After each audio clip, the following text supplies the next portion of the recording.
Apa kabar pemirsa TVR Parlemen dimanapun Anda berada, berjumpa lagi dalam program TVR 17 bersama saya Vincent Aldi. Dan tepat pukul 17 waktu Indonesia Barat, kami hadirkan kepada Anda sejumlah informasi paling baru dan menarik seputar kinerja dan kegiatan DPR RI yang telah disajikan oleh redaksi TVR Parlemen. Dan pemirsa TVR Parlemen, inilah TVR 17 selengkapnya.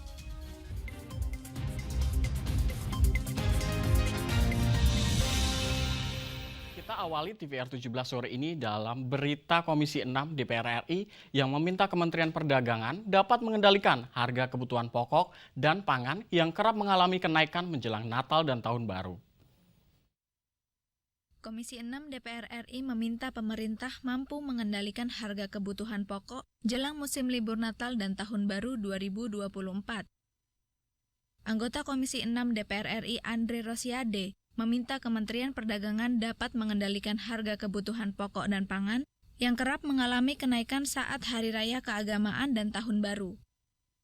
Ia berharap intervensi kebijakan dari hulu hingga hilir dapat membantu menstabilkan harga. Dengan begitu, masyarakat tidak terbebani dengan adanya kenaikan harga di penghujung tahun 2023 ini. Dari tahun lalu sebenarnya pemerintah sukses nih, baik Nataru dan Lebaran tahun lalu ya pemerintah sudah sukses bagaimana menjaga harga kebutuhan bahan pokok tidak meningkat. Menurut saya tinggal pemerintah terus menjaga ini jangan sampai ada kenaikan, baik Nataru yang sekarang akan kita hadapi maupun nanti bulan April Ramadan ya. Jadi dan menurut saya pemerintah bisa. Tentu Komisi 6 akan mengingatkan Menteri Perdagangan ya, Pak Zul untuk fokus memastikan ini dan juga kami akan mengingatkan juga bagaimana BUMN pangan untuk fokus membantu pemerintah untuk memastikan harga kebutuhan pokok tidak naik.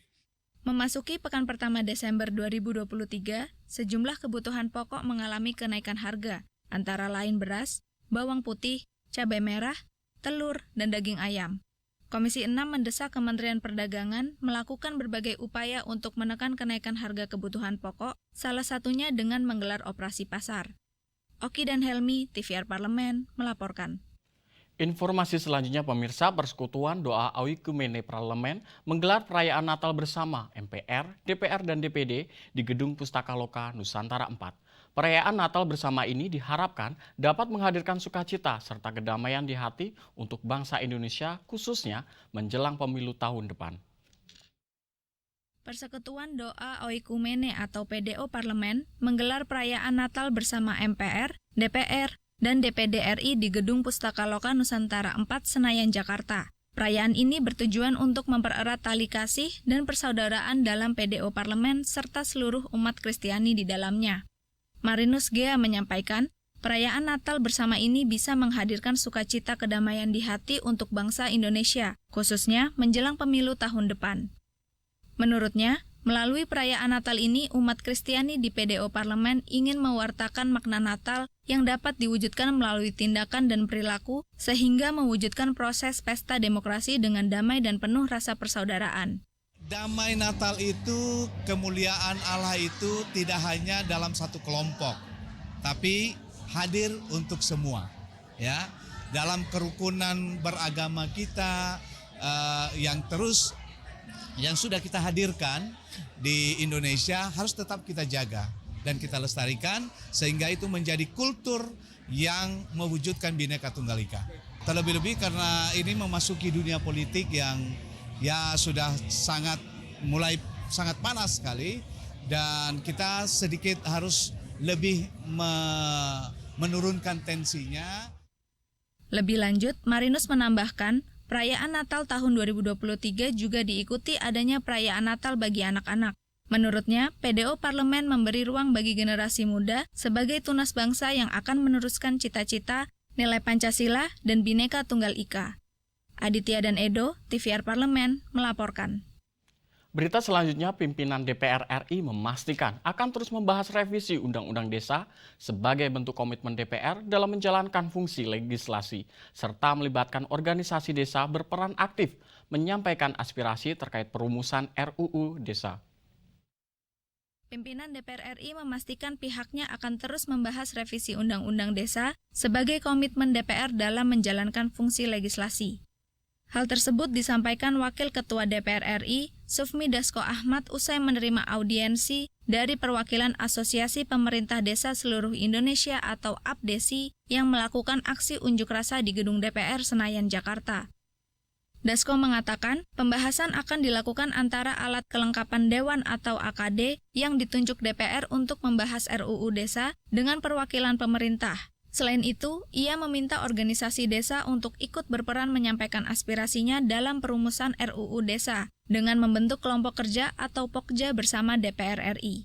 Pembahasan setelah ini kami akan adakan koordinasi dengan tapi sementara belum kita tunjuk apakah nanti Komisi 2 atau di Balik. Itu kita akan lakukan dulu langkah awal, lalu kami akan adakan koordinasi sambil menghitung waktunya. Mudah-mudahan apa yang diharapkan tadi bisa terrealisasi. Kami akan coba dengan sekuatnya, tentunya dengan dukungan semua partai politik yang ada di DPR. Sebelumnya, ratusan perangkat desa dari berbagai organisasi pemerintah desa melakukan aksi demonstrasi di depan gerbang gedung MPR, DPR, dan DPD RI pada Selasa pagi.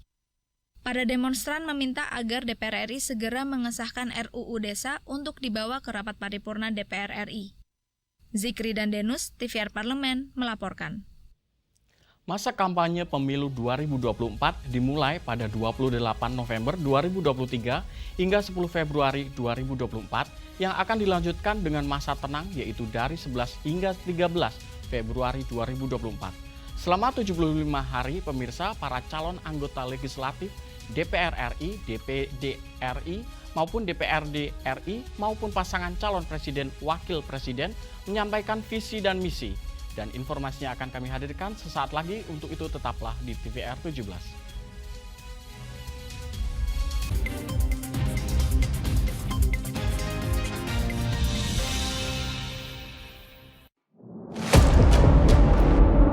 Sini ditambang. Konflik yang terjadi, Sini tidak mengizinkan.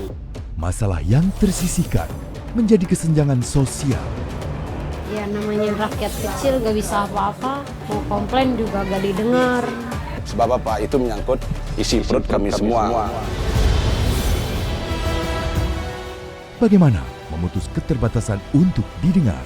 Jadi kalau misalnya masyarakat sudah merasa tidak lagi ada yang memperjuangkan aspirasinya, maka masyarakat memang sangat berhak untuk meminta dewan yang mewakili mereka di parlemen. Kami menyusuri batas-batas peristiwa, mengurai berbagai polemik yang terjadi, meluruhkan suara-suara marginal, menjadi nyata dalam setiap aspirasi, melaksanakan tugasnya sebagai wakil rakyat. Saksikan Aksi Dewan setiap hari Senin dan Rabu pukul 10.30 waktu Indonesia Barat, hanya di TVR Parlemen. DPR RI memiliki fungsi diplomasi dalam menjalankan politik luar negeri sesuai dengan pasal 116 Undang-Undang MD3. Kontribusi aktif BKSAP DPR RI memainkan peranan penting dalam memenangkan persaingan global melalui IPU, IPA, IPPF, IPA, dan PUIK. BKSAP memiliki komitmen yang tinggi dalam krisis kemanusiaan dunia. Fungsi diplomasi dijalankan untuk mendukung upaya pemerintah dalam melaksanakan politik luar negeri.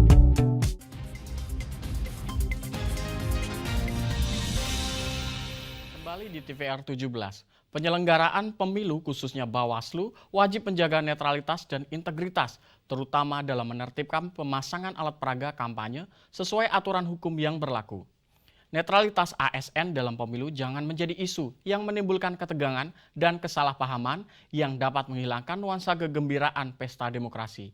Dan edukasi masyarakat tentang penetralitasan ASN dinilai sangat penting, pemirsa, demi terwujudnya pemilu yang damai. Dan untuk mengetahui informasi selengkapnya, mari kita simak laporan mendalam yang telah dihimpun oleh tim redaksi TVR Parlemen dalam segmen editorial Parlemen berikut ini.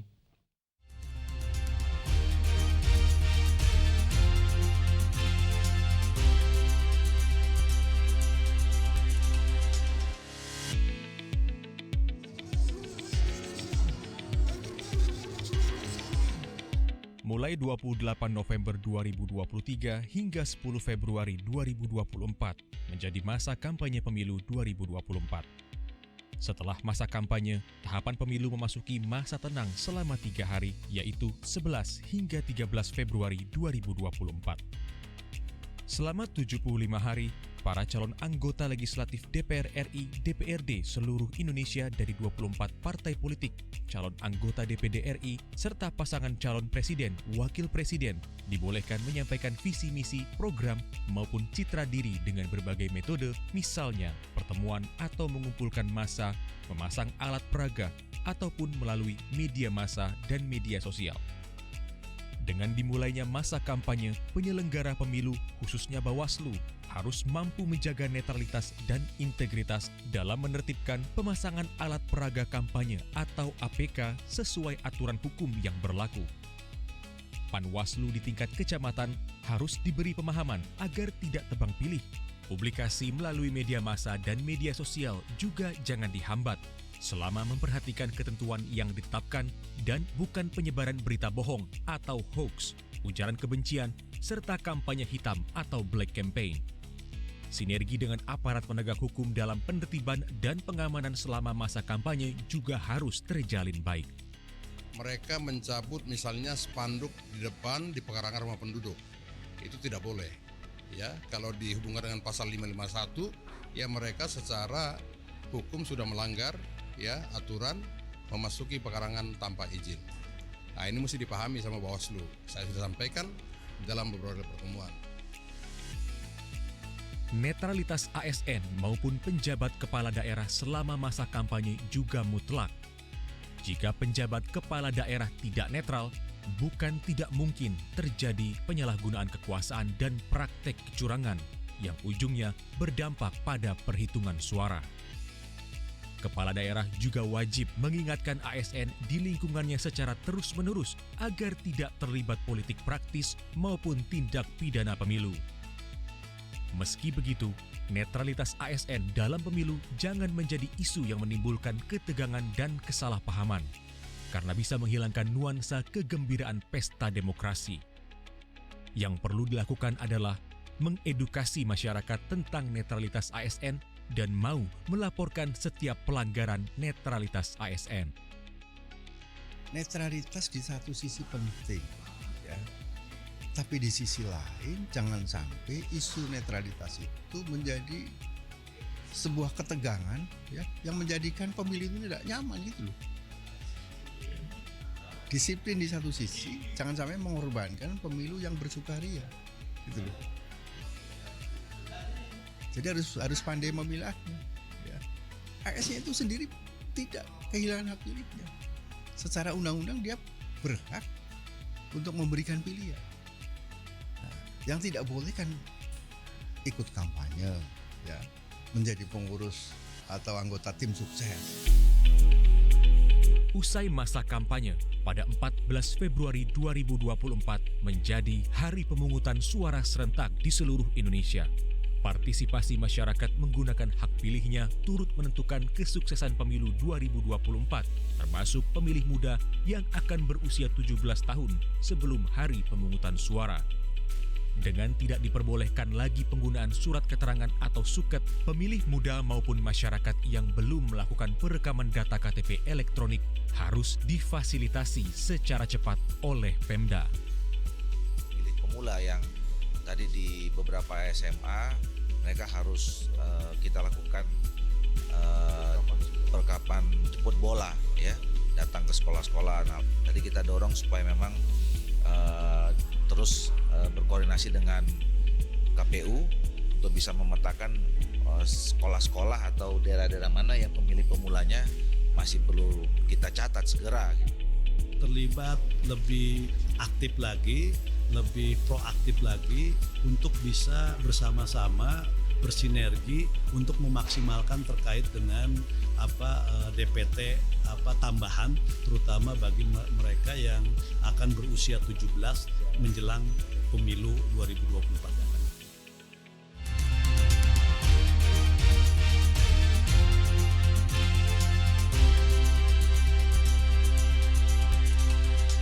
Komisi 6 DPR RI minta Menteri Perdagangan Zulkifli Hasan antisipasi kenaikan harga kebutuhan bahan pokok jelang peringatan Natal 2023 dan Tahun Baru 2024. Saksikan informasi selengkapnya, jangan kemana-mana, tetaplah bersama kami di TVR 17.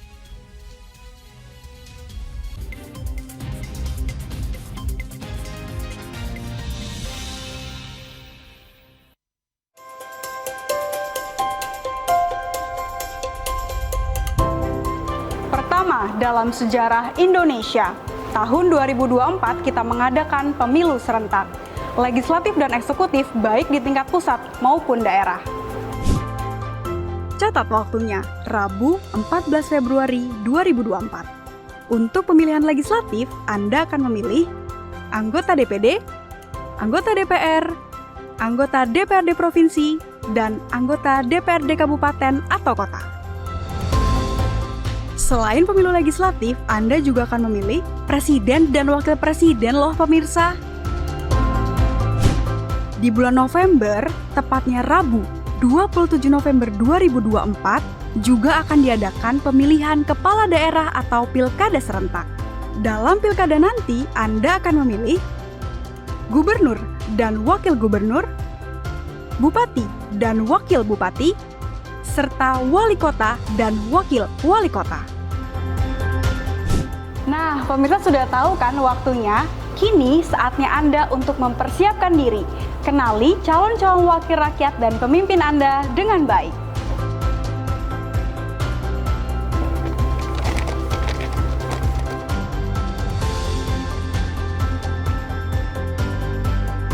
Jangan sampai kesempatan untuk memilih calon wakil rakyat dan pemimpin Anda terlewat begitu saja. Ayo ramaikan pesta demokrasi pemilu 2024 dengan meriah. Demi masa depan bangsa Indonesia.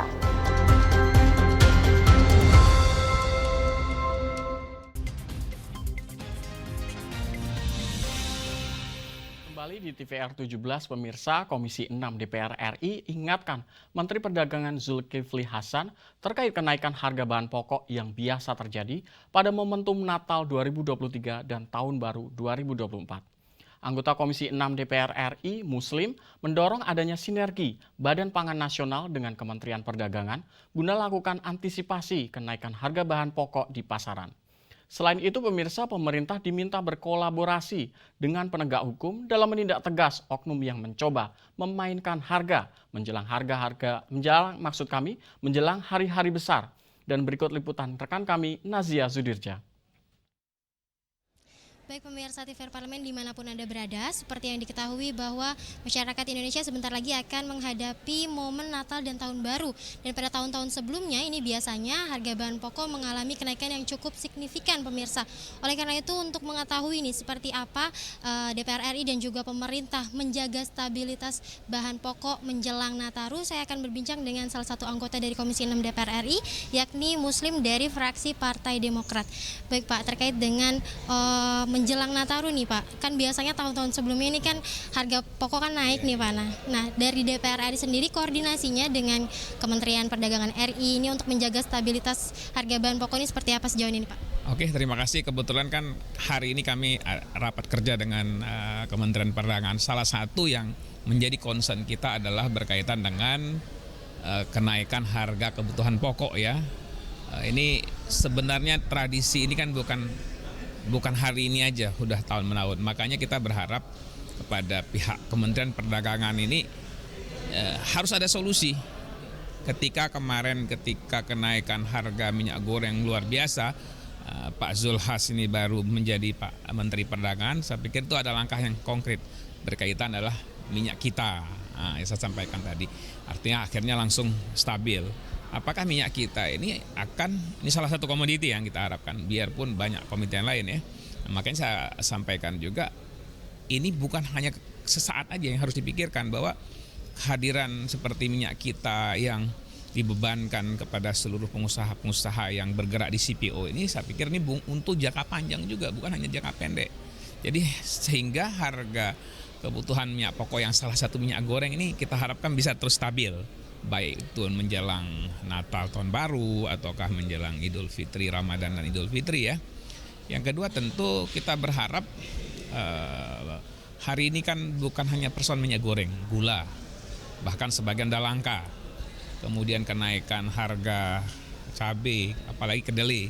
Kedelai ini kan banyak juga para pengusaha yang sudah menyetop produksinya untuk tidak memproduksi tempe dan lain-lain. Artinya ini ternyata banyak sekali persoalan-persoalan yang harusnya dilihat dari semua sisi, baik pun hulu maupun hilirnya. Jadi sehingga antisipasi jelas.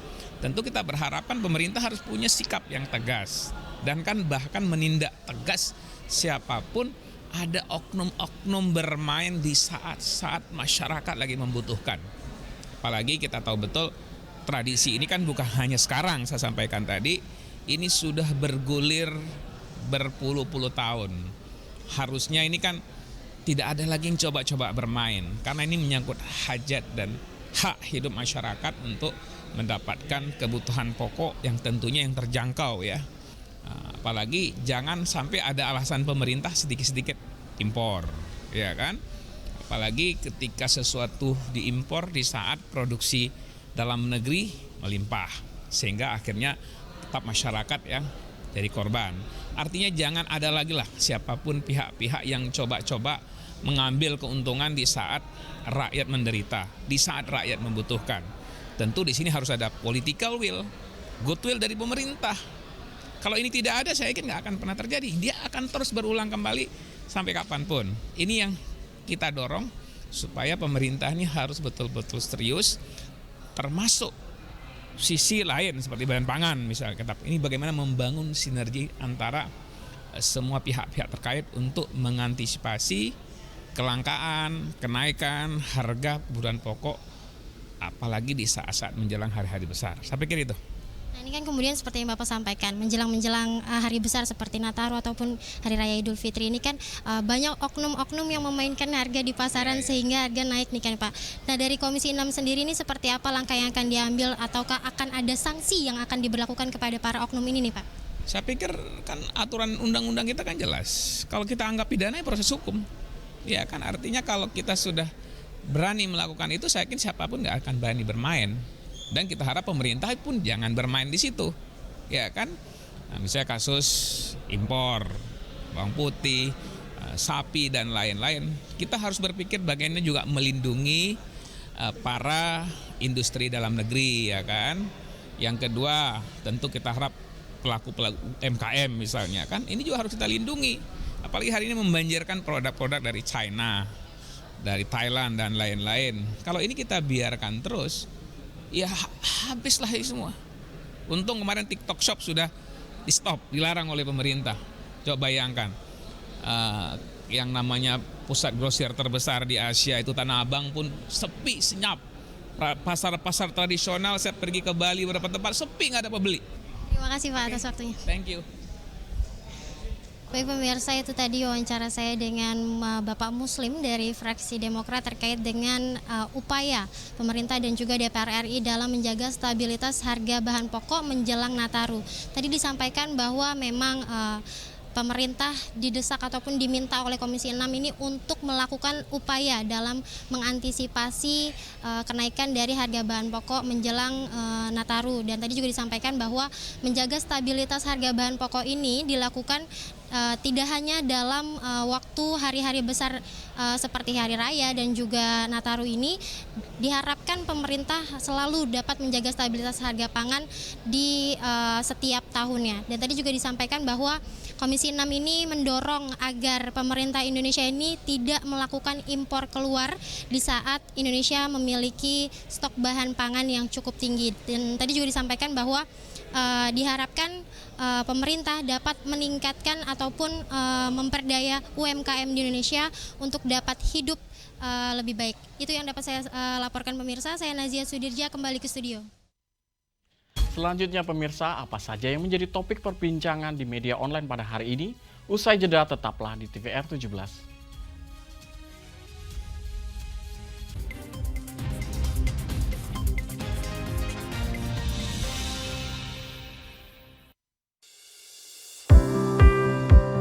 Mengenal tugas dan fungsi DPR RI. Dewan Perwakilan Rakyat atau DPR adalah lembaga negara yang mewakili aspirasi rakyat. Kehadiran DPR RI merupakan salah satu bukti bahwa Indonesia merupakan negara demokrasi. Sebagai salah satu lembaga perwakilan rakyat, apa saja tugas dan fungsi yang diemban DPR RI? Berdasarkan pasal 20A ayat 1 Undang-Undang Dasar 1945, DPR memiliki 3 fungsi, yakni fungsi legislasi, anggaran, dan pengawasan. Tugas dan wewenang DPR berbeda untuk setiap fungsinya. Yang pertama, fungsi legislasi. Menyusun program legislasi nasional atau prolegnas, menyusun dan membahas rancangan undang-undang, menerima rancangan undang-undang yang diajukan oleh DPD, membahas rancangan undang-undang yang diusulkan oleh Presiden ataupun DPD, menetapkan undang-undang bersama dengan Presiden, menyetujui atau tidak menyetujui peraturan pemerintah pengganti undang-undang yang diajukan oleh Presiden untuk ditetapkan menjadi undang-undang. Yang kedua, fungsi anggaran. Memberikan persetujuan atas rancangan undang-undang tentang APBN yang diajukan oleh Presiden. Memberikan persetujuan terhadap pemindahntanganan aset negara maupun terhadap perjanjian yang berdampak luas bagi kehidupan rakyat yang terkait dengan beban keuangan negara. Menindaklanjuti hasil pemeriksaan atas pengelolaan dan tanggung jawab keuangan negara yang disampaikan oleh BPK. Memperhatikan pertimbangan DPD atas rancangan undang-undang tentang APBN dan rancangan undang-undang terkait pajak, pendidikan, dan agama.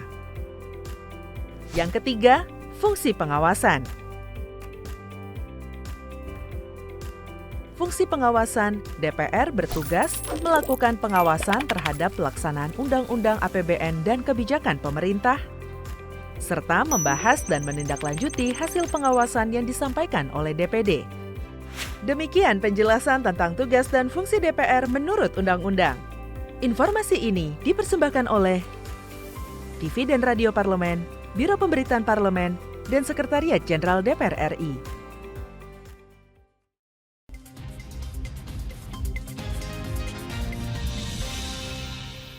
Kembali di TVR 17 pemirsa, kali ini kita masuk ke segmen media nasional.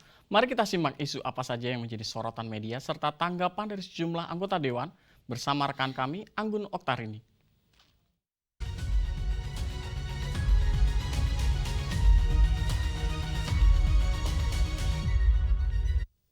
Terima kasih rekan Vincent dan pemirsa, kita akan membahas headline media online yang terbit pada hari ini dan juga sedang marak diperbincangkan. Ini berita pertama ada dari DPR RI setujui 7 hakim agung dan hakim ad hoc di MA. Di sini pemirsa dapat dilihat di beberapa media ini ada pembahasan di mana rapat paripurna DPR RI resmi mengesahkan 7 calon hakim agung untuk Mahkamah Agung pada Selasa 5 Desember 2023. Ketujuh calon hakim agung ini tersebut disahkan setelah mengikuti rangkaian uji kelayakan dan kepatutan atau fit and proper test di Komisi 3 DPR RI. Nah, di sini pembahasannya di ketujuh nama calon hakim agung Kamar Pidana yang disahkan yaitu Ahmad Setio dan juga Ainal Mardihah, juga ada Nur Edi Yono, Sigit Triyono, dan ada Yanto Sutarjo dan satu hakim Kamar Perdata yaitu Agus Subroto.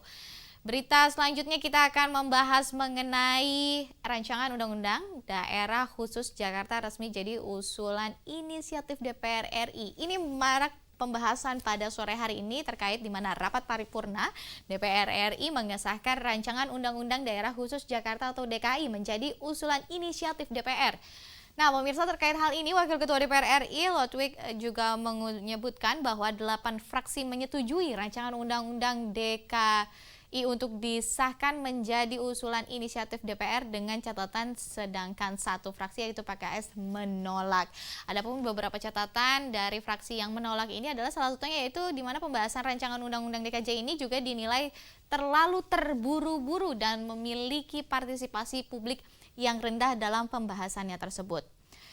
Di sini PKS pun menilai bahwa memaksakan pembahasan dalam waktu yang sangat sempit akan mempertaruhkan substansi pengaturan, di mana karena keterbatasan waktu akan menyebabkan partisipasi masyarakat dalam proses penyusunan Undang-Undang Jakarta menjadi sangat rendah. Ketiadaan atau rendahnya partisipasi masyarakat akan menyebabkan lemahnya legitimitas undang-undang tersebut. Ini kita melihat bagaimana prosesnya ini memang sepertinya harus dipikirkan kembali, namun telah disetujui oleh hampir seluruh fraksi dan hanya satu fraksi saja yang menolak.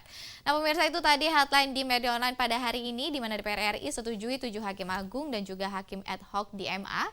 Dan ada juga pembahasan mengenai rancangan Undang-Undang Daerah Khusus Jakarta resmi jadi usulan inisiatif DPR RI. Dan saya Angga Noktarini kembali ke rekan Vincent.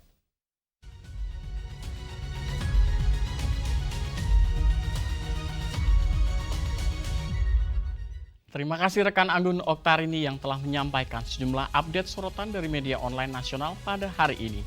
Dan segmen media online tadi sekaligus menutup program TVR 17 edisi sore hari ini. Saya Vincent Aldi beserta seluruh kru TVR Parlemen yang bertugas mengucapkan terima kasih dan pamit undur diri dari hadapan Anda.